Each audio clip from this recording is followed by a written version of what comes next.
നിന്റെ ജയമെവിടെ? അരികിലാണെന്റെ വിജയദിനം. അടികളേറ്റെന്റെ പരമന്മാരിൽ മറയും ഞാനിനി അനുദിനവും. മരണമേ നിന്റെ ജയമെവിടെ? അരികിലാണെന്റെ വിജയദിനം. അടികളേറ്റെന്റെ പരമന്മാരിൽ മറയും ഞാനിനി അനുദിനവും. ആനന്ദമേ നിത്യാനന്ദമേ, സിയോനിൽ ചേരുന്നതാനന്ദമേ. അവ ചേർന്നിടുന്നു, ഞാനും ചേർന്നിടുന്നു. എൻ മുൻപിൽ പോയതാം വിശുദ്ധരൊപ്പം. അവ ചേർന്നിടുന്നു, ഞാനും ചേർന്നിടുന്നു. എൻ മുൻപിൽ പോയതാം വിശുദ്ധരൊപ്പം. ജഡമായ മായന്റെ മധ്യഗ്രഹം തകരുന്നതേറ്റവും ലാഭം തന്നെ. കൈപ്പണിയല്ലാത്ത നിത്യഗ്രഹം കാതലൊരുക്കിയിട്ടുണ്ട് എനിക്കു വേണ്ടി. ജഡമായ മായന്റെ മധ്യഗ്രഹം തകരുന്നതേറ്റവും ലാഭം തന്നെ. കൈപ്പണിയല്ലാത്ത നിത്യഗ്രഹം കാതലൊരുക്കിയിട്ടുണ്ട് എനിക്കു വേണ്ടി. ആനന്ദമേ നിത്യാനന്ദമേ, സിയോനിൽ ചേരുന്നതാനന്ദമേ. അവ ചേർന്നിടുന്നു, ഞാനും ചേർന്നിടുന്നു. എൻ മുൻപിൽ പോയതാം വിശുദ്ധരൊപ്പം. അവ ചേർന്നിടുന്നു, ഞാനും ചേർന്നിടുന്നു. എൻ മുൻപിൽ പോയതാം വിശുദ്ധരൊപ്പം. സിയോന്റെ വാസം നാം ധ്യാനിക്കണം.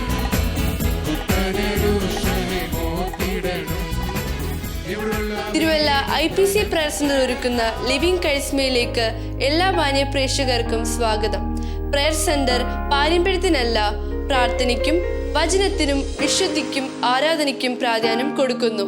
യുവതലമുറയെ നേർവഴിയിൽ നടത്തുന്നു. രോഗികൾക്കായി പ്രാർത്ഥിക്കുന്നു.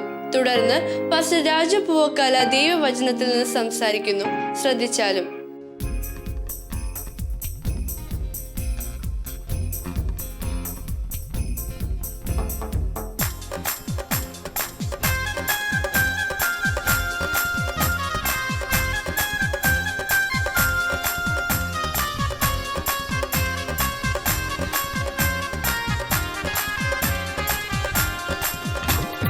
വാഗ്ദത്തം ചെയ്തവൻ വാക്കുമാറുമോ?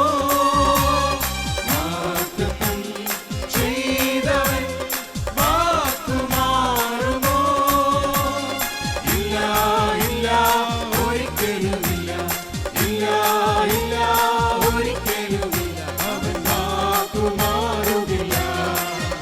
അവൻ വാക്കുമാറുകില്ല. എന്നെ തകർക്കാൻ ശത്രുവിൻ കരം എന്നെ മേലുയർന്നെന്നാലും ഉറ്റവർ പോലും ശത്രുക്കൾ പോലെ എന്നെതിരെ തിരിഞ്ഞെന്നാലും. എന്നെ തകർക്കാൻ ശത്രുവിൻ കരം എന്നെ മേലുയർന്നെന്നാലും ഉറ്റവർ പോലും ശത്രുക്കൾ പോലെ എന്നെതിരെ തിരിഞ്ഞെന്നാലും. ഇല്ല ഇല്ല ഞാൻ പടരുകയില്ല. ഇല്ല ഇല്ല ഞാൻ പടരുകയില്ല. എന്റെ യേശു ജീവിക്കുന്നു. എന്റെ യേശു ജീവിക്കുന്നു.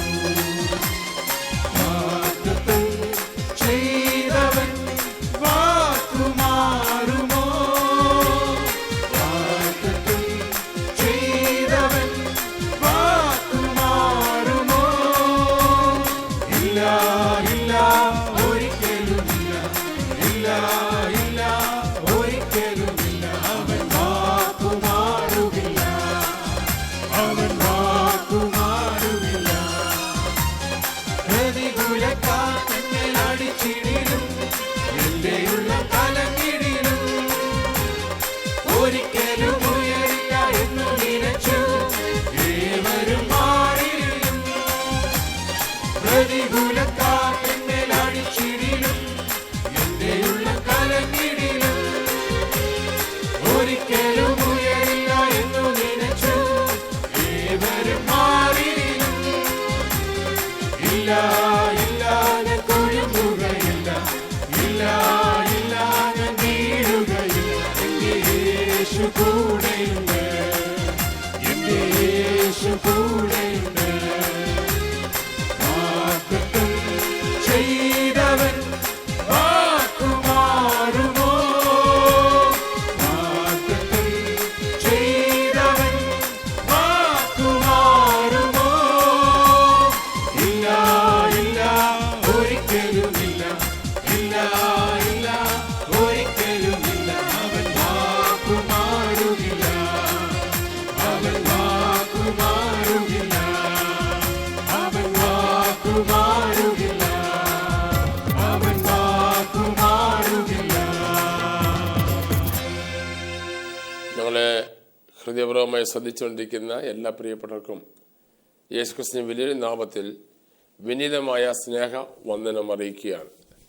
എല്ലാ ആഴ്ചയിലും ദൈവവചനമായി നമുക്ക് കണ്ടുമുട്ടുവാൻ ലിവിംഗ് കരിസ്മയിൽ ദൈവം ഒരുക്കുന്ന അവസരത്തിനായി ദൈവത്തിന് സ്തോത്രം ചെയ്യുന്നു. നിങ്ങളുടെ വിലയേറിയ സമയം ദൈവവചനം കേൾക്കുവാനും പാട്ടുകൾ കേൾക്കുവാനും പ്രാർത്ഥിക്കുവാനും നിങ്ങൾ എടുക്കുന്ന അവസരങ്ങൾ നിങ്ങളുടെ ജീവിതത്തിന് വ്യക്തിപരമായും കുടുംബമായും വലിയ അനുഗ്രഹമായി തീരട്ടെ എന്ന് ആത്മാർത്ഥമായി പ്രാർത്ഥിക്കുകയാണ്. ഈ ദിവസങ്ങളിൽ നമ്മൾ ചിന്തിച്ചു വരുന്ന ദൈവത്തിൻ്റെ വചനം ഹോശേയ പ്രവചനം 7-ാം അധ്യായത്തിൻ്റെ 8-9 വാക്യങ്ങൾ ആധാരമാക്കിയാണ്. എഫ്രയീം മറിച്ചിടാത്ത ദോശ ആകുന്നു, അന്യജാതികൾ അവൻ്റെ ബലം തിന്നുകളഞ്ഞു എങ്കിലും അവൻ അറിയുന്നില്ല. അവന് അവിടെ നരച്ചിരിക്കുന്നു എങ്കിലും അവൻ അറിയുന്നില്ല. ഈ വചനം ആസ്പദമാക്കി നമ്മൾ ഈ ദിവസങ്ങളിൽ വളരെ ആഴമായി ചിന്തിച്ചു വരുന്ന ദൈവഭാഗമാണിത്. പ്രിയമുള്ളവരെ, മനുഷ്യ തൻ്റെ സ്വന്തം സഹോദരനാണ്, ജ്യേഷ്ഠനാണ്. ജ്യേഷ്ഠൻ നിൽക്കുമ്പോൾ അനുജനെ ദൈവം പ്രത്യേകമായി ഇരട്ടിയായിട്ട് അനുഗ്രഹിച്ചു. അർഹതയില്ലാത്ത സ്ഥാനത്ത് ദൈവം നന്മയുടെ ധാരാളം വഴികൾ എഫ്രൈമിന് വേണ്ടി തുറന്നു കൊടുത്തു. എന്നാൽ ദൈവം ചെയ്ത നന്മകളും ദൈവം ചെയ്ത ഉപകാരങ്ങളും അവൻ മനസ്സിലാക്കാതെ ആത്മീയ ജീവിതത്തിലും ഭൗതിക ജീവിതത്തിലും വളരെ പുറകോട്ട് പോയി എന്നാണ് നമ്മൾ ചിന്തിച്ചു വരുന്നത്. എഫ്രൈമിനുണ്ടായ പാളിച്ചകൾ, പ്രതിസന്ധികൾ, പ്രശ്നങ്ങൾ എന്തൊക്കെയാണ് എന്ന് നമ്മൾ കഴിഞ്ഞ ദിവസങ്ങളിൽ ചിന്തിച്ചു. അവർ വ്യാജം സംസാരിക്കുന്ന 7-ാം അധ്യായത്തിൽ 1-ാം വാക്യത്തിൽ അവർ വ്യാജം സംസാരിക്കുന്ന സ്വഭാവമുള്ളവരായിരുന്നുവെന്ന് അറിയാൻ കഴിഞ്ഞു. അത് അവരുടെ ആത്മീയ ജീവിതത്തിന് ഒത്തിരി ക്ഷീണം സംഭവിച്ചു. ഭൗതികമായും അവർക്ക് പിന്നോട്ട് പോകാൻ കാരണമായി തീർന്നു. രണ്ടാമത്, വ്യഭിചാരമുള്ള തലമുറയായി 7-ാം അധ്യായം 4-ാം വാക്യത്തിൽ അവർ വ്യഭിചാരമുള്ള തലമുറയായി മാറി ദൈവത്തിൻ്റെ വഴിവിട്ട് ദൈവത്തിൽ നിന്ന് ഒത്തിരി അകന്നു പോകാനിടയായി തീർന്നു. മൂന്നാമത്തെ അവർക്ക് വലിയ കുഴപ്പം പറ്റിയത് 7-ാം അധ്യായത്തിൽ 8-ാം വാക്യത്തിൽ ബലം ക്ഷയിച്ചിരിക്കുന്നു എന്ന് അവർക്ക് ഉള്ള വലിയ ഭാരമുണ്ടായി. ബലം ക്ഷയിച്ചു പോയി. എന്താ ബലം ക്ഷയിക്കുക? ഒരു കാലത്ത് നല്ല ബലമുണ്ടായിരുന്നു, പക്ഷേ ബലം ക്ഷയിച്ചു പോയി, ബലം നഷ്ടപ്പെട്ടു പോയി. ഇവിടെ പറ്റുന്ന ഏറ്റവും വലിയ പ്രശ്നം ബലം ക്ഷയിച്ചു എന്ന് അവൻ അറിയാതിരിക്കുന്നു. ബലം ഓൾറെഡി നഷ്ടപ്പെട്ടു. ശിംശോന് പറ്റിയതുപോലെ ഒരു കാലത്ത് നല്ല അഭിഷേകത്തോടും വളരെ ശക്തിയോടും ദൈവത്തിന് വേണ്ടി പ്രവർത്തിച്ചവരാണ്. എന്നാൽ പാപം കയറിയത് കൊണ്ട്, അറിയാതെ ദൈവത്തിൽ നിന്ന് അകന്നു പോയത് കൊണ്ട്, അറിയാതെ ബലം നശിച്ചു പോയി, നഷ്ടപ്പെട്ടു പോയി. പക്ഷേ ബലം നഷ്ടപ്പെട്ടു എന്ന് അറിയാതെ പോയി എന്നുള്ളതാണ് ഏറ്റവും ഗുരുതരമായൊരു കാര്യം. ബലം നഷ്ടപ്പെട്ടത് ഒന്നാമത്തെ കാര്യം. പക്ഷേ ബലം നഷ്ടപ്പെട്ടത് അറിയാതെ പോകുന്നു എന്നുള്ളത് രണ്ടാമത്തെ പ്രധാനപ്പെട്ട ഒരു കുറ്റമായി ഇവിടെ പരിശുദ്ധാത്മാവ് എടുത്തു പറയുകയാണ്. എൻ്റെ പ്രിയ സുഹൃത്തുക്കളെ, ദൈവത്തിന് വേണ്ടി ഒരു കാലത്ത് വളരെ ശക്തമായി നിൽക്കുകയും ശക്തമായി പ്രവർത്തിക്കുകയൊക്കെ ചെയ്ത ധാരാളം ആളുകൾ ജീവിതത്തിൻ്റെ സായമസന്ധ്യയിൽ വരുമ്പോൾ ദൈവത്തിൽ നിന്നും വളരെ അകന്നു പോകുന്നതായി നമ്മൾ കാണുകയാണ്. ആദ്യം ദൈവത്തെ സേവിക്കാൻ ഇറങ്ങുമ്പോൾ നല്ല ഉത്സാഹവും നല്ല താല്പര്യവും നല്ല പ്രാർത്ഥനാ ജീവിതവും ഒക്കെ ഉണ്ട്. നല്ലപോലെ ബൈബിൾ വായിക്കും, മണിക്കൂറിലിരുന്ന് പ്രാർത്ഥിക്കും, ട്രാക്റ്റുകൾ കൊടുക്കും, അനേകരോടെ ദൈവത്തിൻ്റെ വചനം സംസാരിക്കും, യോഗങ്ങൾക്കും കൂട്ടായ്മയ്ക്കൊക്കെ പോകാൻ വളരെ ഉത്സാഹമായിരിക്കും. സമയം കാത്തിരിക്കും യോഗത്തിന് പോകാനായിട്ട്, സമയം ലഭിക്കാനായിട്ട് ഇങ്ങനെ വളരെ ആകാംക്ഷയോടെ നോക്കിയിരിക്കും. എവിടെയും പോയി ദൈവജനം ഒന്ന് കേട്ടാൽ മതിയായിരുന്നു, അല്പസമയം കൂട്ടായ്മ ആചരിച്ചാൽ മതിയായിരുന്നു, പ്രാർത്ഥിച്ചാൽ മതിയായിരുന്നു എന്നുള്ള ചിന്തയിൽ വളരെ ആത്മീയമായി എരിഞ്ഞു പ്രകാശിക്കും. പക്ഷെ കുറച്ച് കഴിയുമ്പോൾ എന്തെങ്കിലും പ്രതിസന്ധികൾ ഇടയ്ക്ക് കയറി മടിപ്പുളവാക്കി പ്രാർത്ഥിക്കാനും കഴിയാതെ, ബൈബിൾ വായിക്കാനും കഴിയാതെ, യോഗത്തിന് പോകാനും കഴിയാതെ പിന്മാറ്റ അവസ്ഥയിലാണ് പല ആളുകളും. അവരോടൊക്കെ നമ്മൾ സംസാരിക്കുമ്പോൾ അവരെല്ലാവരും പറയുന്ന കാര്യം, പാസ്റ്ററെ പാസ്റ്റർക്ക് എല്ലാ കാര്യവും അറിയത്തില്ല, ഞങ്ങൾ കടന്നു പോകുന്ന പ്രതിസന്ധി ഞങ്ങൾക്കേ അറിയത്തുള്ളൂ. ഞങ്ങളെ ആളുകൾ എങ്ങനെ പറഞ്ഞു, ഞങ്ങളുടെ ആളുകൾ ഇങ്ങനെ ഇടപെട്ടു, കുടുംബത്തിൽ ഞങ്ങൾക്ക് സമാധാനമില്ല, ജീവിതത്തിൽ ഭയങ്കര ടെൻഷനാണ്, ഭയങ്കര മാനസികമായ പെരുമുക്കുകളും ഞെരുക്കങ്ങളും ഞങ്ങൾ അനുഭവിക്കുകയാണ്. അതുകൊണ്ട് ഞങ്ങൾക്ക് പിടിച്ചു നിൽക്കാൻ കഴിയുന്നില്ല, അതുകൊണ്ട് ഞങ്ങൾക്ക് ഞങ്ങളുടെ കാര്യം നോക്കണം എന്ന് പറയുന്ന ആളുകളുണ്ട്. എൻ്റെ പ്രിയ സ്നേഹിതരെ, നമ്മുടെ ജീവിതത്തിൻ്റെ യാഥാർത്ഥമായ ജീവിതത്തിൻ്റെ പാതകൾ കടന്നു പോകുമ്പോൾ പ്രതീക്ഷിക്കാത്ത സംഭവങ്ങളുണ്ടാകും. പ്രതീക്ഷിക്കാത്ത രോഗങ്ങൾ വരും, മരണം സംഭവിക്കും, ആളുകൾ നമ്മളെക്കുറിച്ച് അറിയാത്ത പറയാത്ത ചെയ്യാത്ത കാര്യങ്ങൾ പറഞ്ഞ് പരത്തിയെന്ന് വരും. ആമേൻ. നമ്മൾ നിഷ്കളങ്കമായ നമ്മുടെ മനസ്സിൽ പല നിലയിലുള്ള നമ്മളെ മുറിപ്പെടുത്തുന്ന വ്രണപ്പെടുത്തുന്ന അനുഭവങ്ങളൊക്കെ നമ്മുടെ ജീവിതത്തിൽ വരും. മനുഷ്യരല്ലേ, എല്ലാം നന്നായി പറഞ്ഞെന്ന് വരത്തില്ല, എല്ലാവരും നമുക്ക് നല്ല സർട്ടിഫിക്കറ്റ് തന്നു വരത്തില്ല, എപ്പോഴും സമാധാനമായി സന്തോഷമായും ജീവിതം പോയെന്ന് വരത്തില്ല. എപ്പോഴും നമ്മുടെ ജീവിതത്തിൽ പ്രശ്നങ്ങളും പ്രതികൂലങ്ങളും ഒക്കെ വന്നെന്ന് വരാം. എന്നാൽ പ്രശ്നങ്ങളും പ്രതികൂലങ്ങളും രോഗങ്ങളും ഭാരങ്ങളും ഒക്കെ വരുമ്പോൾ പിടിച്ചു നിൽക്കാനാണ് ദൈവം നിനക്ക് ഈ അഭിഷേകവും കൃപയും ഒക്കെ ദൈവം തന്നിരിക്കുന്നത്. അതിനകത്ത് നീ പതറിപ്പോകാനോ ചഞ്ചലപ്പെട്ടു പോകാനോ ദൈവം നമ്മളെക്കുറിച്ച് ഒരിക്കലും ആഗ്രഹിക്കുന്നില്ല. ബലം നമുക്ക് നേരത്തെ എന്തുണ്ടായിരുന്നോ അതേ ബലത്തിൽ തന്നെ മുന്നേറുവാനുള്ള ബലം ദൈവം തരാനായിട്ട് നമ്മൾ ദൈവത്തോട് പ്രാർത്ഥിക്കണം. നമ്മുടെ സ്വന്തം ശക്തി കൊണ്ടോ നമ്മുടെ സ്വന്തം കഴിവുകൊണ്ടോ നമുക്ക് പിടിച്ചു നിൽക്കാമെന്ന് ആരെങ്കിലും ചിന്തിക്കുന്നെങ്കിൽ സുഹൃത്തുക്കളെ, അങ്ങനെ നടക്കത്തില്ല. നമുക്ക് നമ്മുടേതായ ബലമില്ല. ഒരു ചെറിയ കാര്യം മതി നമുക്ക് ടെൻഷൻ ഉണ്ടാകാനും മാനസികമായി ഡൗൺ ആയി പോകാനും. എന്നാൽ ബൈബിൾ പറയുന്നു അവൻ്റെ ശക്തി ബലഹീനതയിൽ തികഞ്ഞു വരുന്നതാണ്. നമുക്ക് എന്ത് ബലഹീനതയുണ്ടോ ആ ബലഹീനതയിൽ നമ്മളെ കവർ ചെയ്യുന്ന ഒരു അഭിഷേകമുണ്ട്. ഞാൻ കേൾക്കുന്ന നിങ്ങൾ ഇന്ന് ഈ വചനം കേൾക്കുമ്പോൾ ഏതു നിലയിലെങ്കിലും നിങ്ങൾ തകർന്ന അനുഭവത്തിലാണെങ്കിൽ, ബലം ക്ഷയിച്ചിരിക്കുന്ന അവസ്ഥയിലാണെങ്കിൽ, നിങ്ങളോട് ഇന്ന് എനിക്ക് ഓർപ്പിക്കാനുള്ളത്, ഒരിക്കലും മാനസികമായി പ്രയാസപ്പെടേണ്ട. നിങ്ങൾക്ക് സ്വന്തമായി കഴിയാത്ത കാര്യങ്ങൾ എൻ്റെ ദൈവത്തിന് നിങ്ങളെ കൊണ്ട് ജയിക്കാൻ കഴിയും. ദൈവം ഉപയോഗിച്ച ഏത് മനുഷ്യരെയും നമ്മൾ പഠിച്ചാൽ അവരാരും വലിയ ബലവാന്മാരോ ശക്തിമാന്മാരോ ഒന്നും ആയിരുന്നില്ല. അവരെല്ലാവരും അവരുടേതായ നിലയിൽ പരാധീനതകളും അപര്യാപ്തതകളും ഉള്ളവരായിരുന്നു, ക്ഷീണങ്ങളും ബലഹീനതയുള്ളവരായിരുന്നു. അവരെല്ലാം ശരീരത്തിലും മനസ്സിലും എല്ലാം അവർ ക്ഷീണരായിരുന്നു. ദൈവം അവർക്ക് പ്രത്യക്ഷപ്പെടുകയും ദൈവത്തിൻ്റെ അഭിഷേകം അവർക്ക് നൽകുകയും ദൈവം അവരെ ശക്തിപ്പെടുത്തുകയും ദൈവത്തിൻ്റെ വചനം കൊണ്ട് അവരെ ഉറപ്പിക്കുകയും ചെയ്ത് കഴിഞ്ഞപ്പോഴാണ് അവരെല്ലാം ബലവാന്മാരായി മാറിയത്. ബൈബിൾ പഠിക്കുമ്പോൾ നമ്മൾ അതാണ് കാണുന്നത്. ചുരച്ചുടെ കീഴിലിരുന്ന പ്രവാചകൻ പറയുന്നത്, മതി യഹോവേ മതി, എൻ്റെ പ്രാണനെ എടുത്തുകൊള്ളണമേ എന്ന് പറഞ്ഞ് അവൻ പ്രാർത്ഥിച്ചപ്പോൾ ദൈവം അവന് ചൂടുള്ള അടയും തുരുത്തിയിലെ വെള്ളവും കൊടുത്ത് 40 ദിവസം ഓടാനുള്ള ബലം കൊടുത്ത് അവൻ നേരത്തെ എന്ത് ചെയ്തോ അതിനേക്കാൾ ഇരട്ടിയായി ചെയ്യാനുള്ള ബലവും ശക്തിയും ദൈവം പ്രവാചകനായ ഏലിയാവിന് നൽകിയതായി നമ്മൾ വിശുദ്ധ ബൈബിൾ വായിക്കുന്നുണ്ട്. മാനസികമായിട്ട് അവനായിപ്പോയി.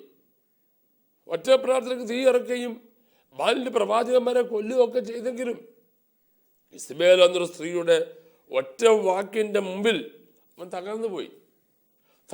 അവൻ എന്നേക്കുമായി തകർന്നു പോകട്ടെ ദൈവം ആഗ്രഹിച്ച് അവനെ തള്ളിക്കളഞ്ഞില്ല. വീണ്ടും അവനെ ഓടിക്കത്തക്കണമുള്ള ദൈവത്തിൻ്റെ ഒരു അഭിഷേകം ദൈവം കൊടുത്തു. ഒരു കാര്യം ചിന്തിക്കുക, ഏത് മനുഷ്യർക്കും ദൈവം ഒരു സെക്കൻഡ് ചാൻസ് ദൈവം തരുന്നവനാണ്. ഇപ്പോൾ വന്ന രോഗം കൊണ്ടോ ഇപ്പോൾ വന്ന ഭാരം കൊണ്ടോ നിങ്ങൾ തീർന്നു എന്ന് അതിനർത്ഥമില്ല. ഒന്നുമില്ലായ്മയിൽ നിന്ന് സകലത്തെ വിളിച്ചു വരുത്തിയ ദൈവം നിന്റെ ജീവിതത്തിൽ ഇന്നൊന്നുമില്ലാതെ മൈനസ് ആണെങ്കിൽ അതിനെ പ്ലസ്സാക്കി മാറ്റാൻ ദൈവത്തിന് കഴിയും. ഒറ്റ കാര്യമേ ദൈവത്തിന് ആഗ്രഹമുള്ളൂ, വന്നുപോയ തെറ്റുകളും വന്നുപോയ കുറവുകളും ദൈവത്തോട് ഏറ്റുപറഞ്ഞ് നീ നിലവിളിച്ച് കരഞ്ഞ് പ്രാർത്ഥിക്കുമ്പോഴാണ് ദൈവം നിന്റെ അടുക്കിലേക്ക് ഇറങ്ങി വരുന്നത്. തൻ്റെ തെറ്റുകളെ ഗ്രഹിക്കുന്നവനാണ്. നമ്മുടെ തെറ്റുകൾ ദൈവത്തോട് ഏറ്റുപറയണോ. ദൈവം ക്ഷമിക്കുന്നവനാ, ദൈവം പാപങ്ങളെ കഴുകിക്കളയുന്നവനാ, ദൈവം നമുക്ക് സെക്കൻഡ് ചാൻസ് തരുന്നവനാ നമ്മുടെ ദൈവം. എന്നെക്കൊണ്ട് ഇനി ഒന്നും നോക്കത്തില്ല, എനിക്കിതിനൊരു കഴിവില്ല, എന്നെ ഇനി ആർക്കും വേണ്ട, ഞാനൊരു അധികപ്പറ്റാണ് എന്ന് ചിന്തിച്ച് നീ ഇരിക്കുന്നെങ്കിൽ ഒരിക്കലും നിനക്ക് ആത്മീയമായോ ഭൗതികമായോ ഉയരാൻ കഴിയത്തില്ല. ദൈവം നിന്നോട് പറയുന്നു, ഭയപ്പെടേണ്ട, ഞാൻ നിന്നോട് കൂടെയുണ്ട്, ഭ്രമിച്ചു നോക്കേണ്ട, ഞാൻ നിന്റെ ദൈവമാകുന്നു, ഞാൻ നിന്നെ സഹായിക്കും. എന്നെ നീതിയുള്ള വലങ്കൈകൊണ്ട് ഞാൻ നിന്നെ താങ്ങും. തീയിൽ കൂടെ നടന്നാൽ തീ നിന്നെ ദഹിപ്പിക്കുകയില്ല, വെള്ളം നിന്നെ മുക്കിക്കളയുകയില്ല. ഞാൻ നിന്റെ പരിചയം നിന്റെ അതിമഹത്തായ പ്രതിഫലവും ആകുന്നു.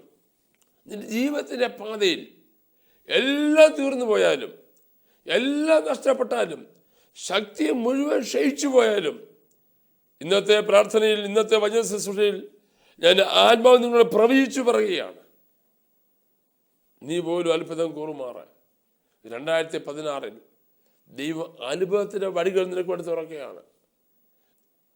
പത്രോസ് യേശുവിനെ തള്ളി പറഞ്ഞു, ഞാനവനെ അറിയുന്നില്ല എന്ന് പറഞ്ഞ് പ്രാകുവാനും ആണയിടുവാനും തുടങ്ങി. ഒരിക്കൽ പോലും അവനെ പിന്നെ തിരിച്ചെടുക്കേണ്ടതല്ല യേശുവിൻ്റെ സേനയിൽ. പക്ഷേ അവനെ തേടി തിബരിയാസ് കടൽക്കരയിലേക്ക് യേശു വന്നിട്ട് ചൂടുള്ള അടയും വറുത്ത മീനും ഒക്കെ അവനെ ഒരുക്കി വെച്ചിട്ട് പത്രോസിനോട് യേശു ചോദിക്കുക, നീ എന്നെ ഇവരിൽ അധികമായി സ്നേഹിക്കുന്നു? നമ്മൾ എത്രമാത്രം പിന്മാറിപ്പോകുന്നു, അത്രമാത്രം നിന്റെ അടുക്കലേക്ക് ഇറങ്ങി വന്ന് നിന്നെ തിരിച്ചു കൊണ്ടുവരുവാൻ കഴിയുന്ന ദൈവമാണ് നമ്മുടെ ദൈവം.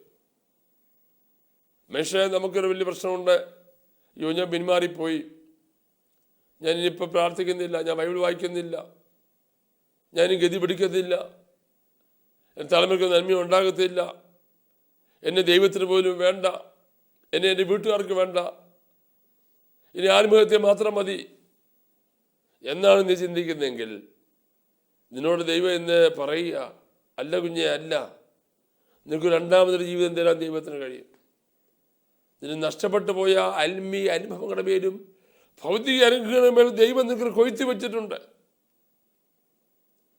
എന്നേക്കുമായി പിന്മാറിപ്പോയ പത്രോസിനെയാണ് യേശു വീണ്ടും തിരിച്ചു കൊണ്ടുവന്ന് പെന്തക്കോസ്ത് സഭയ്ക്ക് അടിസ്ഥാനമിടുവാൻ ഒന്നാമത്തെ പ്രസംഗം ചെയ്യുവാനും 3000 ആളുകൾ തൻ്റെ പ്രസംഗത്തിൽ രക്ഷിക്കപ്പെടുവാനും പിന്നെ പെന്തക്കോസ്ത് പ്രവർത്തനങ്ങളൊക്കെ അല്ല, ക്രിസ്തീയ സഭയുടെ പ്രവർത്തനങ്ങളൊക്കെ അല്ല, ക്രിസ്ത്യാനിത്വത്തിന് അടിത്തറമാകുവാൻ ഒന്നാമതായി ദൈവം ഉപയോഗിച്ച ശ്രീഹന്മാരിൽ പ്രധാനിയാണ് പത്രോസ്.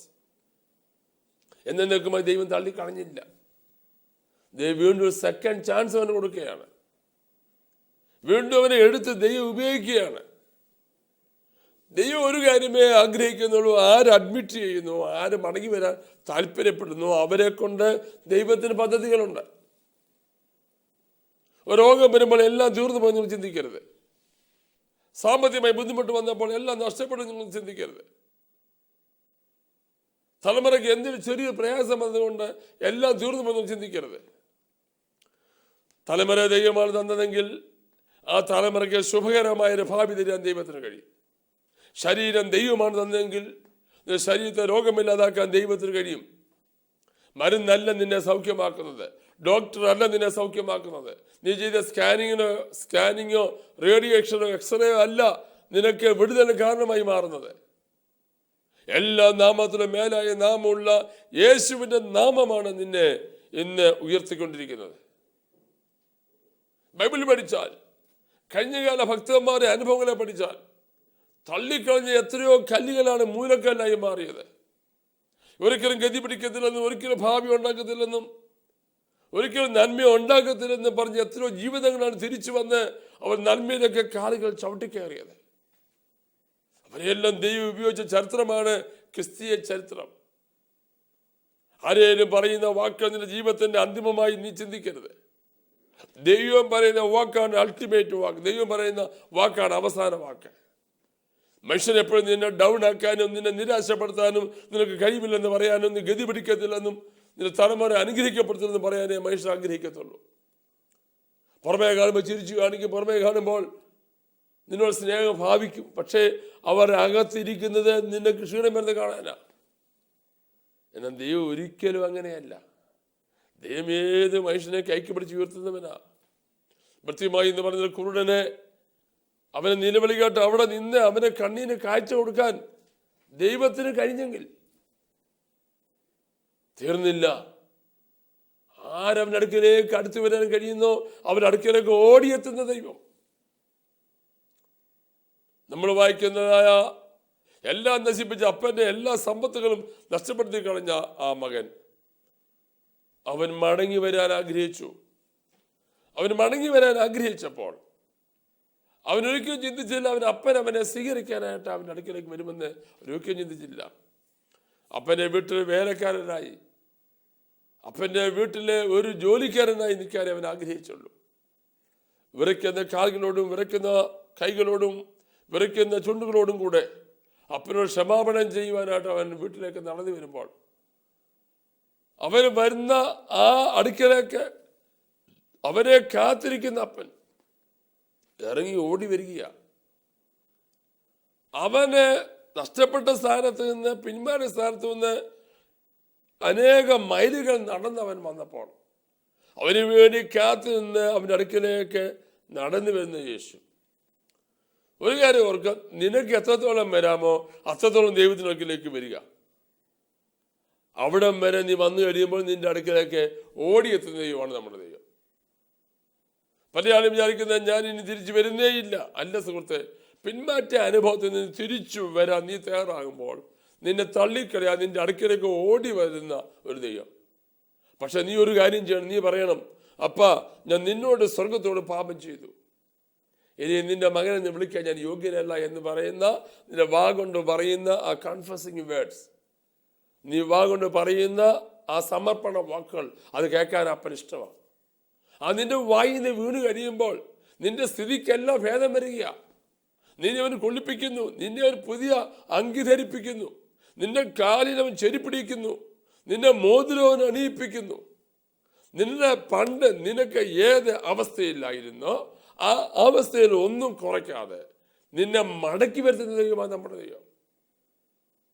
നീ ഏത് പാപത്തിൻ്റെ അകത്ത് നിറഞ്ഞു നിൽക്കുന്നോ ആ പാപത്തെ മുഴുവൻ ഉപേക്ഷിച്ചിട്ട് സ്വർഗസ്ഥനായ പിതാവിനെങ്കിലേക്ക് നീ ഇന്ന് സമർപ്പണത്തോടെ നോക്കുമ്പോൾ ഇരിക്കുന്ന ആ മുറിക്കകത്ത്, ആ കസേരയിൽ, ആ ബെഡിൽ നീ എവിടെ ഇരിക്കുന്നു അവിടെ ഇരുന്നുകൊണ്ട് ആരും കേൾക്കണ്ട. മനസ്സിൻ്റെ അകത്ത് നീ വാ തുറന്ന് മനസ്സിൻ്റെ അകത്തുകൂടെ നീ ശബ്ദം ഉയർത്തി പറ, കർത്താവേ തെറ്റുകൾ വന്നുപോയി, കുറവുകൾ വന്നുപോയി, ഞാൻ പിന്മാറിപ്പോയി, എന്നെ യഥാസ്ഥാനപ്പെടുത്തണമേ എന്ന് നീ ഒന്ന് കരഞ്ഞ് പ്രാർത്ഥിച്ച് 2 തുള്ളി കണ്ണുനീർ നീ കണ്ണിക്കൊണ്ടു വരട്ടെ.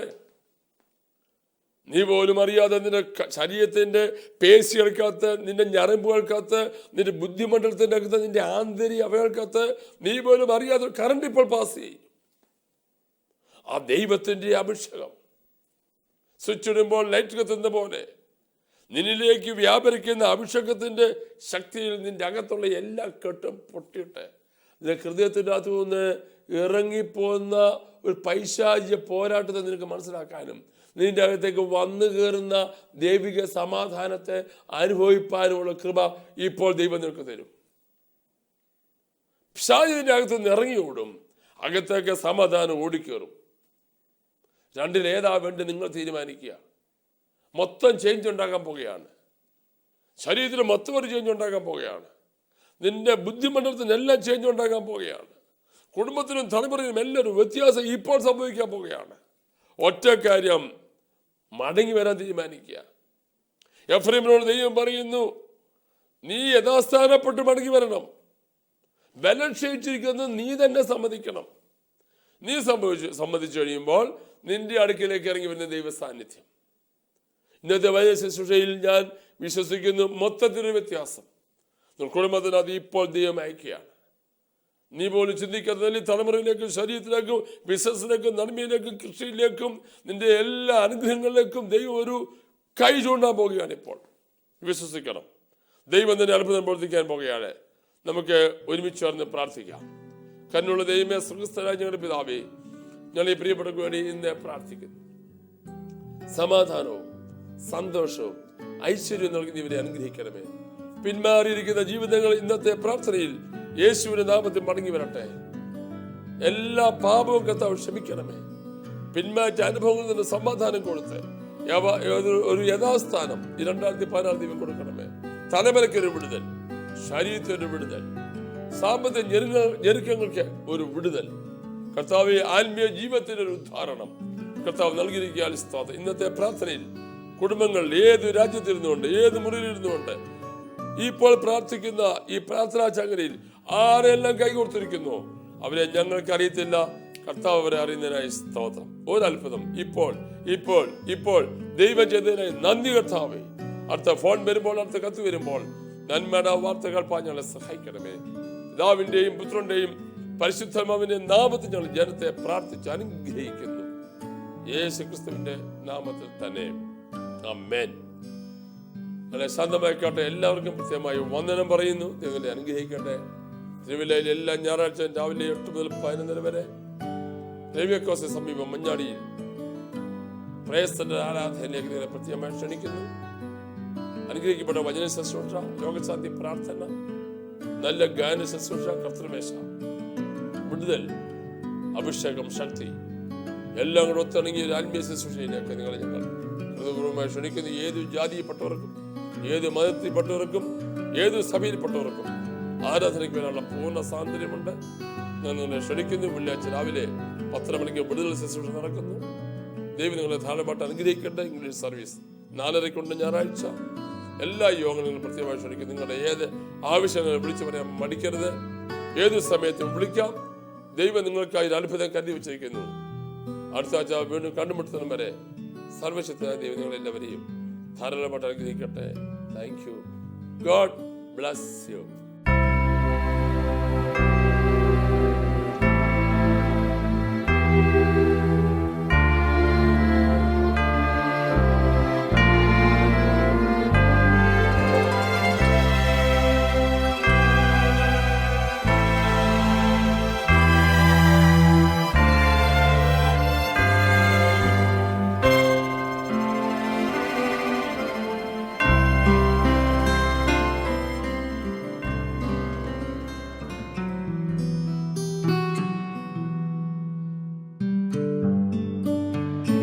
ദൈവത്തെ ആത്മാവിലും സത്യത്തിലും ആരാധിക്കുവാൻ മധ്യ തിരുവിതാംകൂറിന്റെ ഹൃദയഭാഗമായ തിരുവല്ലയിൽ Josie's junction, പുഷ്പേരി road, prayer centre ഹാളിൽ ആത്മീയ സംഗമം എല്ലാ ഞായറാഴ്ചയും രാവിലെ 8 മുതൽ 11:30 വരെ.